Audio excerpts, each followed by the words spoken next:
Baik, sekarang kita lanjutkan dengan membahas tentang feeling introvert. Mesin kecerdasannya feeling dengan drive introvert yang membawa dari dalam keluar. Orang feeling introvert, dia adalah di antara semua personality genetik memang yang paling berpeluang untuk menjadi seorang pemimpin.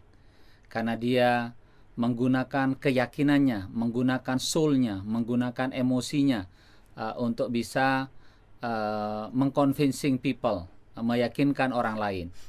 Dia punya kekuatan melakukan perombakan besar-besaran di dalam dirinya dengan menyerap aspirasi dari luar, tetapi meskipun begitu dia tetap fokus kepada apa yang kongruen dengan suara hatinya. Dia memilih sesuatu yang cocok, yang kompatibel, yang tidak bertentangan dengan jati dirinya. Cara kerja otaknya orang feeling introvert memang dia adalah mampu mempromosikan, mampu mengangkat nilai-nilai yang terdengar oleh suara hatinya. Karena itulah bagi orang feeling introvert, karena chargingnya tadi dari dalam kepada keluar, feeling yang dari dalam keluar itulah yang keluar berbentuk ideologi, idealisme dia, sesuatu yang sangat futuristik yang akan dikejar, dan itu semuanya berangkat dari keyakinan dia tentang sesuatu.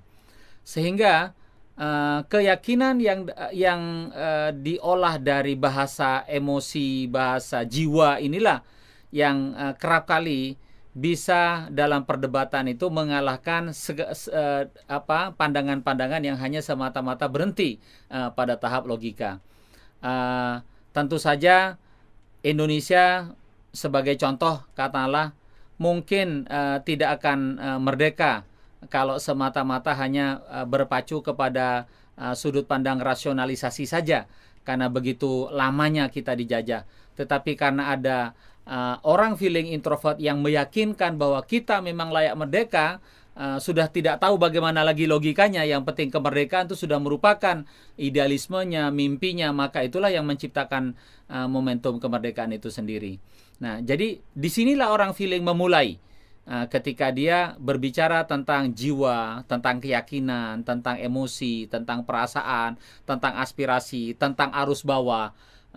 Disinilah orang feeling punya kekuatan. Tapi secara khusus orang feeling introvert, karena dia punya kemampuan untuk meyakinkan orang lain, karena dia mampu terutama untuk berbicara dengan dirinya sendiri, dan dia mencari sesuatu yang memiliki kecocokan dengan jati dirinya, dengan suara hatinya, disitulah orang feeling introvert dipandang memiliki karisma alamiah sebagai seorang pemimpin.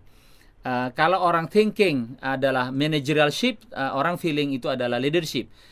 Leadership yang paling kuat itu adalah dimiliki oleh orang feeling introvert. Jadi orang feeling introvert mampu mengconvincing orang justru berangkat dari sesuatu yang diyakininya, dari hati nuraninya dari dalam.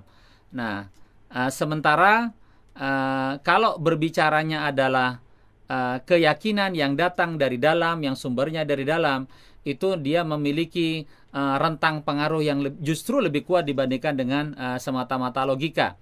Dan ini juga yang menjadi alasan mengapa orang thinking yang bisa mengalahkan orang intuiting. Dalam konteks ini orang thinking bisa dikalahkan orang feeling. Di mana logikanya? Logikanya karena keyakinan itu memiliki daya pengaruh yang lebih kuat daripada rasionalisasi. Kehangatan yang diberikan oleh orang feeling itu bisa lebih kuat dari dinginnya orang thinking. Suara aspirasi yang melibatkan banyak orang itu adalah pertanda menjadi kekuatan yang lebih besar dari otoritasnya orang thinking. Nah, inilah yang disebut dengan kemampuan leadership pada orang feeling menjadi sebuah bakat alami. Terutama adalah pada orang feeling introvert yang kerap melakukan otokritik pada dirinya, mencari kebenaran di dalam suara hatinya, mencari yang kongruen dengan nilai-nilai yang dibangun di dalam dirinya.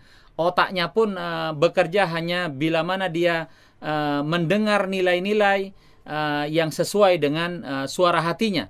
Nah, kekuatan nurani, keyakinan, jiwa yang dimiliki oleh orang feeling ini yang mampu menaklukkan dunia, menaklukkan sekitarnya, menjadi seorang pemimpin yang baik. Tapi dalam urusan percintaan, secara gampangnya feeling introvert ini lebih mirip seperti cintanya seorang perempuan. Jadi kalau dia cinta kepada seseorang, maka cintanya itu merasuk di dalam kalbunya, yang kalau tidak terpenuhi itu bisa membuat dia gila. Kalau dia senang dengan seseorang, cinta pada seseorang, barangkali sudah sempat mereka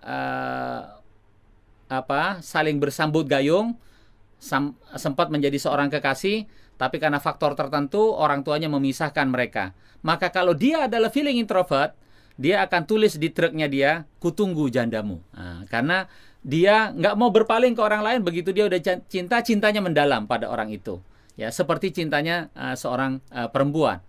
Ya, demikian juga kalau dia sudah menyukai sesuatu, maka kesukaannya itu secara agak berlebihan, dia pegang kuat-kuat, dia fanatik dengannya. Nah, itu adalah ciri dari seorang feeling introvert. Bisakah seorang feeling introvert berbisnis? Bisa, tetapi dia bagusnya jadi owner, dia bagusnya jadi investor. Kenapa? Karena kalau dia menjalankannya bisnis tadi, yang selalu jadi fokus dia itu adalah semata-mata membangun winning team, tim yang solid, tim yang hebat. Betul bahwa winning team ini, tim yang menang itu, tim yang hebat itu merupakan faktor utama di dalam keberhasilan sebuah bisnis, tetapi tidak satu-satunya. Jadi begitu dia terlalu sibuk dengan membangun winning team, mungkin dia sudah keteteran dalam produk yang ketinggalan zaman, pergerakan pesaing yang sudah begitu cepat, perkembangan teknologi yang sudah nggak bisa terkejar oleh dia, sementara dia masih terus berkutat kepada masalah bagaimana membangun SDM yang kompetitif, yang sehat dan segala macamnya. Sehingga yang paling bagus bagi orang feeling ketika dia berbisnis jadilah seorang investor. Pelakunya serahkan kepada orang lain, delegasikan kepada orang lain. Dan terutama yang paling penting pada orang feeling itu kodrat yang sedikit mengganjal keberhasilan prestasinya, yaitu adalah karena dia malas berpikir. Sehingga perkara-perkara yang rumit diambil gampangnya saja, diputuskan secara cepat dan terkadang agak sembrono, tanpa harus mengkalkulasi secara tajam, secara mikroskopik, tidak secara akurat, dan akhirnya keluarlah keputusan yang mengedepankan nyali dan keberanian semata, tetapi minim dalam kalkulasi dan akurasi. Nah, namun demikian, feeling introvert inilah yang bisa melakukan sebuah perubahan yang besar melintasi zaman.